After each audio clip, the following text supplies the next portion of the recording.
Hi అండి, welcome to our channel learns with Gautami. నేను టెట్కి and డిఎస్సికి పేపర్ 1 వాళ్ళకు 3rd క్లాస్ నుంచి తెలుగులో లెసన్ చెప్పబోతున్నానండి. సో మనకు ఇది టెట్ పర్పస్కి అండ్ డిఎస్సి పర్పస్కి చాలా యూజ్ అవుతుంది. 3rd క్లాస్లో ఓన్లీ నేను ప్రిపేర్ చేసింది చదివితే సరిపోతుంది. దీన్ని మినిమం పార్ట్ 1, పార్ట్ 2, పార్ట్ 3గా చేద్దాం అనుకుంటున్నాను. అంటే ఒక్కోసారి మొత్తం matter, second grammar part, third multiple choice question లాగా చేద్దాం అనుకుంటున్నాను. ఎండ్ వరకు చూడండి, క్లారిటీ అనేది వస్తుంది. మనకు 3rd క్లాస్లో ఫస్ట్ లెసన్ వానదేవుడు. దీని యొక్క ప్రక్రియ ఏంటండి? గేయం. దీని యొక్క ఇతివృత్తం. ప్రతి లెసన్కి మనకు ప్రక్రియ ఉంటుంది, ఇతివృత్తం ఉంటుంది. ఇతివృత్తం అంటే లెసన్ నుంచి మనము అర్థం చేసుకోవచ్చు. అంటే వానదేవుడు, వాన అనగానే మనకు పర్యావరణానికి సంబంధించింది అనేది ఒక థాట్ వస్తుంది. కాబట్టి ఇతివృత్తం మనకు గెస్ చేయొచ్చు ఆప్షన్ త్రూ. కానీ ప్రక్రియ మాత్రం కొంచెం కష్టం. కాబట్టి ప్రక్రియ అనేది గుర్తు చేసుకోవడం ఇంపార్టెంట్. ప్రక్రియ వచ్చేసి గేయం, ఇతివృత్తం వచ్చేసి పర్యావరణ. దీంట్లో ఎక్కువగా లెసన్లు ఏముందండి మనకు? వర్ణమాల. వర్ణమాల అంటే ఏంటి? మనం పలికే ధ్వనులను ఏర్పరచుకున్న గుర్తులే వర్ణమాల. అవి అక్షరాలు. అక్షరాలన్నింటినీ కలిపి మనము వర్ణమాల అంటాము. వర్ణమాల ఎన్ని టైప్స్ అండి? 3 రకాలు. దాంట్లో అచ్చులు, హల్లులు, ఉభయాక్షరాలు. అచ్చులు వచ్చేసి ఆ నుంచి ఔ వరకు. ఉభయాక్షరాలు వచ్చేసి అరసున్నా, సున్నా, విసర్గ. హల్లులు కా నుంచి రౌతి వరకు. ఇవి వచ్చేసి వానదేవుడు లెసన్ నుంచి ఉన్నవి. Second lesson బాలభీముడు. బాలభీముడు వచ్చేసి ప్రక్రియ కథకి సంబంధించింది. అంటే బాలభీముడు అనేది కథ రూపంలో ఉంటుంది. వానదేవుడు అనేది గేయం అంటే సాంగ్ రూపంలో ఉంటుంది. దీని యొక్క ఇతివృత్తం ఏంటంటే ఇతిహాసం. భీముడు అనేది ఇతిహాసం. ఇతిహాసం అంటే ఇది ఇట్లా జరిగింది అని చెప్పవచ్చు. దీంట్లో మెయిన్ గ్రామర్ పార్ట్ ఎక్కువగా ఏమి ఇచ్చారంటే ఏకవచనం, బహువచనం గురించి ఇవ్వడం జరిగింది. ఒక వస్తువు పేరు తెలిపే పదాన్ని ఏకవచనం అంటారు. ఒకటి కంటే ఎక్కువ వస్తువులు ఉన్న పదాన్ని బహువచనం అంటారు. బాలభీముడిలో ఎక్కువగా మెయిన్ పాయింట్స్ ఏమీ లేవు. నెక్స్ట్ థర్డ్ లెసన్ అమ్మ. ప్రక్రియ ఇక్కడ ఏంటి? గేయం. ఇతివృత్తం సంస్కృతి విలువలు అమ్మ లెసన్లో. నెక్స్ట్ థర్డ్ లెసన్లో మనకు వచ్చేసి చిన్నగా మెయిన్ పార్ట్ ఉందండి. ఇక్కడ మనకు ఆ నుంచి అంహ వరకు మనకు ఉన్న వాటిని అచ్చులు అన్నాం కదండి. ఇక్కడ కా నుంచి మా వరకు ఉన్న వాటిని మనం ఏమనాలండి? స్వరాలు. ఏమనాలి? స్వరాలు. సో ఇక్కడ క ఖ గ ఘ ఇన్య ఛ ఛ జ జ ఇని ఠ ఠ ఢ ఢ అన థ థ ధ ధ న ఫ ఫ బ భ మ. ఇక్కడ వీటి సైడ్ నుంచి క వర్గం, చ వర్గం, ట వర్గం, త వర్గం, ప వర్గంగా రాసుకుంటే మనకు కచట తపాలు వచ్చేసి ప్రథమ వర్గం. కచట తపాలు వచ్చేసి ప్రథమ వర్గం. సెకండ్ కాల్ వచ్చేసి ఏంటండి? ద్వితీయ వర్గం. నెక్స్ట్ తృతీయ వర్గం. నెక్స్ట్ వర్గ చతుర్థి, వర్గ పంచమి. ఈ విధంగా వర్గ ప్రథమ, వర్గ ద్వితీయ, వర్గ తృతీయ, వర్గ చతుర్థి, వర్గ పంచమిగా రాసుకోవాలి. సో మనకి ఇక్కడ వర్గ ప్రథమ, వర్గ తృతీయ అంటే కచట తపాలు, గజడ దబాలను తేలికగా పలుకుతున్నాయి కాబట్టి వీటిని ఏమంటాం? అల్ప ప్రాణాక్షరాలు. అల్ప ప్రాణాక్షరాలు ఏవి అంటే మనం ఏం చెప్పాలంటే టేబుల్ నుంచి కచట తపాలు, గజడ దబాలను అల్ప ప్రాణాక్షరాలు అనాలి. నెక్స్ట్ వర్గ ద్వితీయ, వర్గ చతుర్థి అంటే ఏంటి? సెకండ్ క, సెకండ్ చ, సెకండ్ ట వీటిని ప్లస్ సెకండ్ గా, సెకండ్ జ వీటిని కలిపి మనం వర్గ ద్వితీయ, వర్గ చతుర్థి అంటాం. ఇవి ఒత్తు పలుకుతున్నాం కాబట్టి మహాప్రాణాక్షరాలు అని అంటాం. ఏమంటామండి? మహాప్రాణ అక్షరాలు అనొచ్చు, వర్గ యుక్కులు అని కూడా అంటామండి. దీనికి ఇంకొక పదం వర్గ యుక్కులు. నెక్స్ట్ మనకు వర్గ పంచమి. ఇక్కడ ఇన్య, జ్ఞ, అన, నామ అనేటివి ఉన్నాయి కదండి. వర్గ పంచమిని ఏమంటామండి? అనునాసికాలు. మరి అనునాసికాలను ఎందుకంటాం? ముక్కు సహాయంతో పలుకుతాయేమో. ముక్కు సహాయంతో పలుకుతాము కాబట్టి అనునాసికాలు అంటాము. నెక్స్ట్ ఉష్మాలు. ఉష్మాలు అంటే శ్వాస సహాయంతో పలకబడేవి. ష, ష, స, హ. షే, ష, స, హ అని ఏమంటాం? ఉష్మాలు. ఉష్మాలు అంటే శ్వాస సహాయంతో పలకబడేవి. అంతస్తులు. అంతస్తులు అంటే ఏంటంటే స్వరాలు మరియు వ్యంజనాల మధ్య ఉండే హల్లులు. స్వరాలు అంటే ఏమనుకుంటున్నాం మనము? కా నుంచి మా వరకు ఉండే వాటిని స్వరాలు అంటాము. నెక్స్ట్ మా తర్వాత ఏంటండి? య, ర, ల, వ. తర్వాత శేష, సాహ. సో స్వరాలకు మరియు ఉష్మాలకు మధ్య గల ఉండే హల్లులను మనము అంతస్తులు అంటాం. అంతస్తులు యాక్చువల్గా 4 యా, రా, లా, వా. కానీ మనం లాని అలాగా కూడా అంటే అలాగా వచ్చినా కూడా ఇది కూడా అంతస్తుమే. మనం బండిరా అంటామండి. బండిరాని కూడా అంతస్తు కిందికే వస్తాయి. సో మనకు కానిది ఏది, అయినది ఏది అని అడుగొచ్చినప్పుడు ఇవి 6 కూడా గుర్తుంచుకోండి. యా, రా, లా, వా, హల, బండి, రా, ఇవన్నీ కూడా అంతస్తులు. సో మనకు దేన్ని సరిగ్గా అంటున్నాము?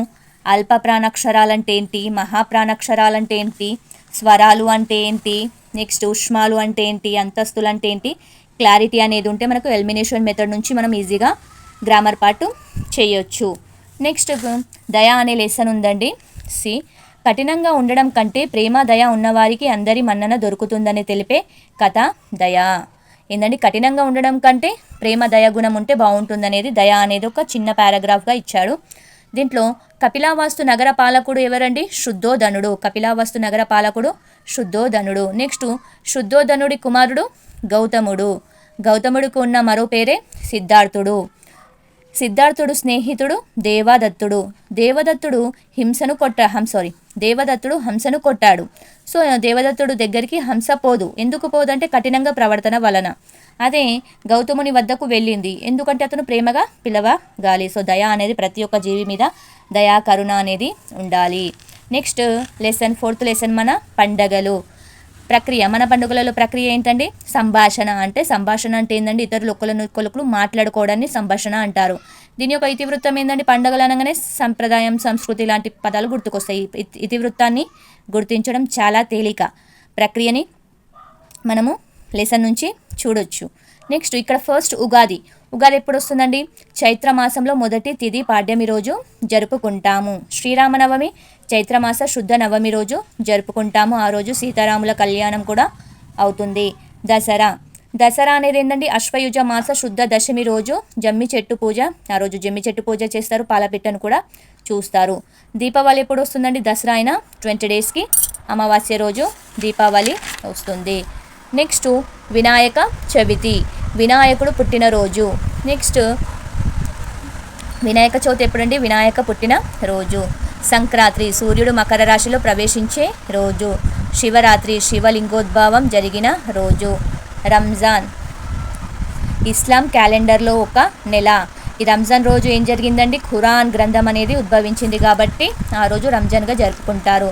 నెక్స్ట్ త్యాగానికి ప్రతీకగా నిలిచే బక్రీద్, మొహరం. క్రిస్మస్ ఎప్పుడండి? డిసెంబర్ 25 యేసుక్రీస్తు జన్మదినం. నెక్స్ట్ తీజ్. తీజ్ అనే పండుగ ఎప్పుడండి? బొడ్డమ్మ లాగానే లంబడిలు జరుపుకునే పండుగ తీజ్. నెక్స్ట్ కాకుల లెక్క. కాకుల లెక్క యొక్క ప్రక్రియ ఏందండి? కథ. దాని యొక్క ఇతివృత్తం హాస్యం. దీంట్లో కూడా గ్రామర్ పార్ట్లో ఏకవచనం, బహువచనం అనే గ్రామర్ టాపిక్ ఉంది. ఫర్ ఎగ్జాంపుల్ లెక్క, లెక్కలు, ఉద్యోగి, ఉద్యోగాలు. సో కాకుల లెక్క నుంచి ఇంతే ఉంది. నెక్స్ట్ లేగదూడ. లేగదూడల ప్రక్రియ ఏంటండి? గేయం, అంటే సాంగ్ లాగా ఉంటుంది. ఇతివృత్తం భూత దయ. భూత దయ అంటే పక్షుల పట్ల, వాటి పట్ల దయాభావం కలిగి ఉండడం. సో దీంట్లో అర్థాలు ఇచ్చాడండి. అర్థాలు ఊసులు. ఊసులు అంటే ఏంటి? మాటలు. దరిజేరి అంటే దగ్గరికి వచ్చి. గారాలు అతిగా ప్రేమ చూపడం. నెక్స్ట్ లెసన్ నీటి అందాలు. నీటి అందాలలో ఏంటండి ప్రక్రియ? వ్యాసం. వ్యాసం అంటే ఒక ప్యాసేజ్ లాగా ఉంది ఈ లెసన్ అంతా. దీంట్లో ఇతివృత్తం దర్శనీయ స్థలం. నీటి అందాలంటేనే దర్శనీయ స్థలం. దీంట్లో ఫస్ట్ లక్నవరం చెరువు. లక్నవరం చెరువు ఎక్కడ ఉందండి? జయశంకర్ జిల్లాలో ఉంది. ఇది హైదరాబాద్కి సుమారు 212 కిలోమీటర్ల దూరంలో, అలాగే వరంగల్కి 75 కిలోమీటర్ల దూరంలో ఉంది. ఇది లక్నవరం చెరువు ఎవరు తవ్వించారండి? కాకతీయ రాజులు. ఇక్కడ వాన నీరు నిల్వ ఉండి చక్కగా వాన నీరు నిల్వ ఉండే చెరువుగా పేరు పొందింది. ఇక్కడ ఈ చెరువులో 13 ద్వీపాలు ఉన్నాయండి. ఎన్ని ద్వీపాలు ఉన్నాయి? 13 ద్వీపాలు ఉన్నాయి. నెక్స్ట్ కుంటాల. కుంటాల ఎక్కడ ఉందండి? మన రాష్ట్రంలో ఎత్తైన జలపాతం కుంటాల. కుంటాల ఎక్కడ ఉందంటే నిర్మల్ జిల్లా అని చెప్పాలి. అలాగే తెలంగాణ కాశ్మీర్ అంటే ఆదిలాబాద్. నెక్స్ట్ ఉత్తర సహ్యాద్రి పర్వత శ్రేణులలో ఎత్తైన కొండల నడుమ కడెం నది పైన ఉంది. ఏముంది? కుంటల జలపాతం. దాదాపు 145 అడుగుల ఎత్తులో ఉంది.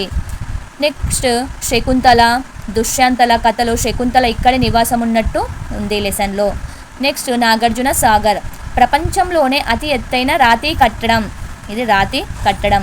నల్గొండ జిల్లాలో కృష్ణా నది పైన నిర్మించారు. ఏ నది పైన నిర్మించారండి? కృష్ణ నాగార్జున అని గుర్తుపెట్టుకోండి. నల్గొండ నాగార్జున సాగర్, నల్గొండ జిల్లాలో కృష్ణ అన్నీ నా పైన వస్తుంది కాబట్టి నా అనేది గుర్తుపెట్టుకోండి. నాగార్జున సాగర్ నల్గొండ జిల్లాలో కృష్ణా నదిపై నిర్మించారు. 1955లో భారత తొలి ప్రధాని జవహర్లాల్ నెహ్రూ శంకుస్థాపన చేశారు. ఇక్కడ నాగార్జున సాగర్ నుండి 14 కిలోమీటర్ల దూరంలో నాగార్జున కొండ, ఇక్కడ బౌద్ధ శిల్పాలు ఉన్నాయి. నెక్స్ట్ ఈక్షాంక్షులు ఈ ప్రాంతాన్ని విజయపురితో పిలిచేవారు. ఏ పేరుతో పిలిచేవారు? ఈక్షాంక్షులు ఈ ప్రాంతాన్ని విజయపురి. చాలా ఇంపార్టెంట్. నెక్స్ట్ నాగార్జున సాగర్ నుండి 10 కిలోమీటర్ల దూరంలో అనువు అనే ప్రాంతం ఉంది. ఇక్కడ అనువు అనే ప్రాంతం నాగార్జునుడు విశ్వవిద్యాలయంను నిర్మించాడు. నెక్స్ట్ నాగార్జున సాగర్ భారతదేశంలోనే 2వ అతిపెద్ద బహుళార్థ సాధిక ప్రాజెక్ట్. నెక్స్ట్ ఇక్కడ 810 మెగావాట్స్ విద్యుత్ ఉత్పత్తి అవుతుంది. నెక్స్ట్ లెక్సన్ మతిమరుపు ఈగ. ప్రక్రియ ఏంటండి? కథ, ఇతివృత్తం, హాస్యం. ఇల్లలుకుతూ ఈగ తన పేరు మర్చిపోయింది. ఈగ తన పేరు అడిగిన వరుస క్రమం. సో ఫస్ట్ ఈగ లేగ దూడ దగ్గరకు పోయి నా పేరేంటి అని అడుగుతుంది. నాకు తెలీదు అనగానే దూడ తల్లి దగ్గర ఆవు దగ్గర అడుగుతుంది. తర్వాత ఆవును మేపే మల్లన్నని అడుగుతుంది.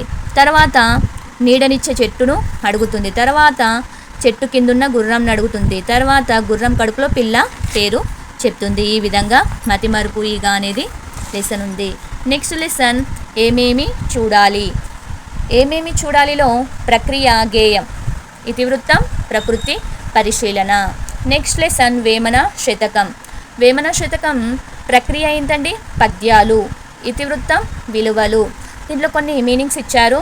ఊర్వి అంటే భూమి, సజ్జనులు మంచివాడు, అధికుడు గొప్పవారు, తండోపతండాలు గుంపులు గుంపులుగా. నెక్స్ట్ తెలంగాణ రాష్ట్ర చిహ్నాలు. దీంట్లో ప్రక్రియ వ్యాసం, ఇతివృత్తం, సంస్కృతి. దీంట్లో కొంచెం గ్రామర్ ప్రాట్ ఇవ్వడం జరిగిందండి. ద్విత్వక్షరం అంటే ఏంటి?